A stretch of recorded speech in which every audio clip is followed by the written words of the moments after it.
Hello everyone, this is James Carter TV, the new James Carter TV, live from my dorm room here at Vanderbilt University. Things are changing on this channel, as I said about a month ago. I'm now moved into college, but that does not mean that I will be lazy. I will still be uploading videos consistently, if not more consistently. I'm just going to have to time manage a little bit better, but you know what? That's what we're going to have to do. So with that said, let's continue our 32 teams in 32 days, 2015 NFL season previews. And today we are talking about the Detroit Lions. This is kind of weird. I'm sitting down for videos, but I guess I'll have to get used to it.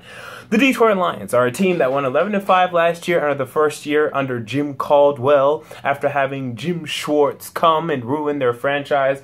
Well, actually not ruin. I mean, let's be honest. This guy actually took them from the worst team in the league, from the biggest joke in the league, to a decent team, but an underwhelming, underachieving team, while Jim Caldwell was able to come and bring them to a level of which they deserve to be, outside of one player, and that's Matthew Stafford. And that's my big concern going into the 2015 season. Not that Stafford is bad, because he'll never be a big detriment to the Detroit Lions, but I wonder, as I'm sure many of you Lions fans have wondered, why isn't Matthew Stafford continuing on an consistently upward path? I mean, this is a guy that had 41 touchdowns and 16 interceptions in the 2012 NFL season, and then his production has been nowhere near since. I mean, his highest touchdowns since then have been 29, and that was in 2014. So this guy throws for 41 touchdowns in 2012 and hasn't hit 30 since, and had only 16 interceptions. Then one year had 19, last year had 12, but he really didn't have that many touchdowns, with only 22, a little more than one per game. So you want to see more consistent production from him. But he is a strength for this team. So if you're not used to this format, I will talk about the Detroit Lions' strengths, weaknesses, we'll look at the toughness of their schedule, and I'll give you my official win-loss prediction. And I like this team more than a lot of people. I know a lot of people are picking them to be out of the playoffs and go back because of the loss of Ndamukong Suh, but hey, that's the only loss they got, and they got a pretty good replacement in Haloti Ngata, but I will get into that later. But with that said, though, I'm also a little bit concerned with this team, because although I am kind of high on this team, they have shown an ability to underwhelm. Now, albeit that was in the Jim Schwartz era, they've had Matthew Stafford and Calvin Johnson and Ndamukong Suh before, and they've gone 4-12 in a season before. So, can you really trust this team? Last time they made the playoffs was 2012. Next year they went 4-12. So I don't know. Let's look at the lineup, though. Biggest strength to me, finally. This is something that has not been a strength for this team up to this point. But finally, the biggest strength is their secondary. With the signing of Rajon Mathis 1 or 2 years ago, even though he's in the later years of his career, he has been able to come in and be a consistently good corner for the Detroit Lions. They drafted Darius Slay a couple years ago. He's been very consistent for them. They signed Glover Quinn a couple years ago. He's been a pretty good if not really good, free safety for them. And James Ehedebo, who they got a couple years ago, formerly of the Baltimore Ravens, has been very good at this safety position as well. So a lot of moving pieces, a completely different secondary than you would have found in 2012 when they had one of the worst secondaries in the league, led by Chris Houston and company. So finally, with the work and with changing this roster, their secondary has been completely revamped, and it is finally a strength for their team, not a weakness. Bill Bentley in the middle needs to perform better as a slot corner. Yes, he's only a slot corner, but in today's NFL, that means a lot, and he will be challenged by Alex Carter, the cornerback out of Stafford that the Detroit Lions drafted this year, so that is someone to look out for as well. There's not... Okay, the next strength on this team is... It's a strength, but it's barely one, and that's the wide receiving core. All right, you have Calvin Johnson, who, when healthy and when playing consistently, is a #1 corner or wide receiver in the NFL, and if not the best wide receiver in the NFL.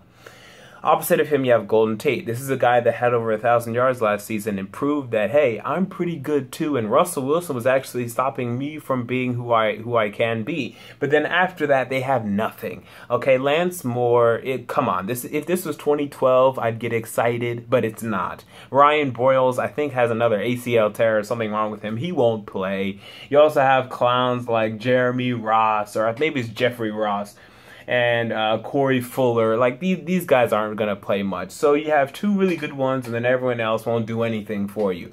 I'll still count it as a strength, because when you have two really good wide receivers, it'll be a strength. But it's kind of weak, let's be honest. The next strength, again, I already talked about Matthew Stafford being a strength for this team. The next one would be linebacker. Stephen Tulloch, once again, in that middle linebacker position. They have DeAndre Levy at the outside linebacker, or one of the outside linebacker positions. Those are two really good linebackers at their position, both top 10 at their position. But then you have Travis Whitehead and Kyle Van Noy at the other linebacker position. Now, Kyle Van Noy didn't play much last season. Maybe he'll be able to up his production a little bit, perform a little better this upcoming season. And Whitehead's okay. So you would like to see Van Noy take over that spot and then do more than Whitehead has been doing, but we'll see whether or not that proves to be the case. Let's go into their okay positions, like the defensive line. Okay, you have Ezekiel De Anza, who has come in since the 2013 NFL draft, has made a name for himself, has proven to be one of the best picks from that draft class, quite honestly, and you expect him to put up 10+ sacks. Okay, you also replaced Ndamukong Suh with Haloti Ngata. This is a good deal. He's a guy that he hasn't played in the 4-3, but he is a guy, or maybe he did at the beginning stages of his career, but not recently. But with that said, hey, he's actually going to be asked to do less and to rush the passer more in this position. So he could be even more of a force than he was in that 3-4 defense. So Haloti Ngata was a great replacement for Ndamukong Suh. Now, your other defensive tackle position, you have Tyron Walker and Gabe Wright out of Auburn, who you drafted this year. Walker's okay. I don't know what you're going to get out of Gabe Wright since he's a rookie. And then your other defensive end position is where I have a big issue. Now, you have Jason Jones, who to this point is nothing more than a run stopper in his career. I mean, he's not going to rush the passer. He's like over 30 years old. He's never been really good at rushing the passer, and he's definitely not going to be good now. So I would like to see another pass rusher here, because the only true pass rushers I see would be DeAndre Levy at the linebacking position, but as a 4-3 outside linebacker, he won't be asked to do that much.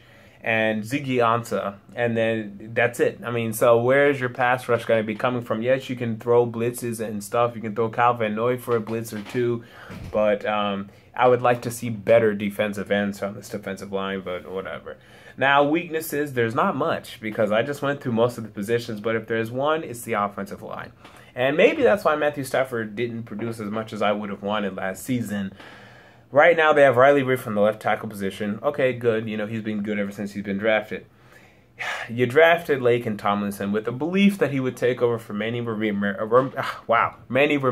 eventually this season. Now, I don't get it. I think Manny Ramirez is serviceable enough at guard. I don't know why you decided to go guard. I wish you would have went center or right tackle.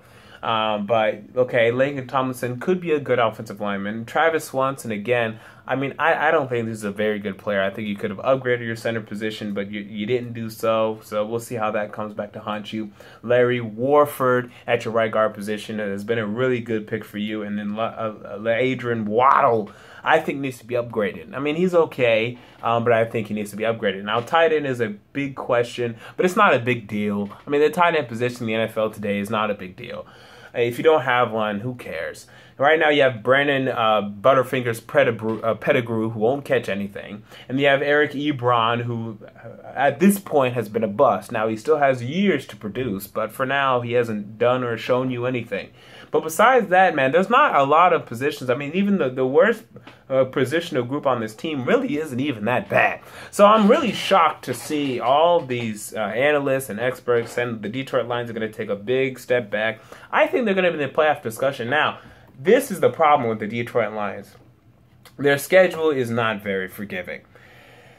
It's difficult. And last season, they had the benefit of going up against like the AFC East. But this year, that is not the case. And let me pull it up real quick. And the same goes for the whole NFC North as well. In the NFC North, which I think is going to be one of the more difficult divisions this year. All right, Detroit's schedule 2015. Let me pull it up real quick. All right, so here's the deal. Again, you find yourselves in the NFC North. That's going to be a very difficult division. Can you beat Green Bay once? Sure. Can you beat Minnesota twice?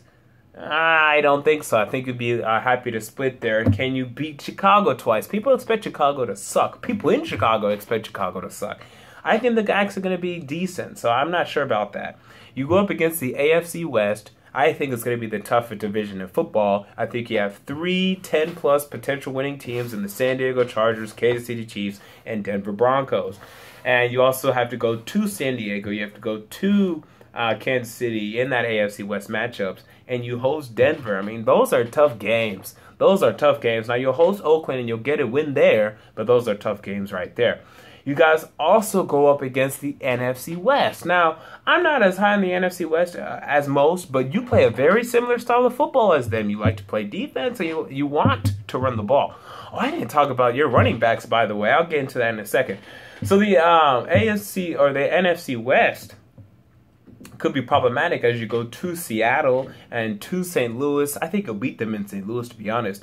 But you also host Arizona and you host San Francisco. I think those teams could be dangerous for you even in Ford Field. So those are something to watch out for. And then you have 2 more NFC matchups that are not easy as you host Philadelphia and you go to New Orleans. Now, New Orleans does not have the home field advantage that they had years ago, but that's still an issue.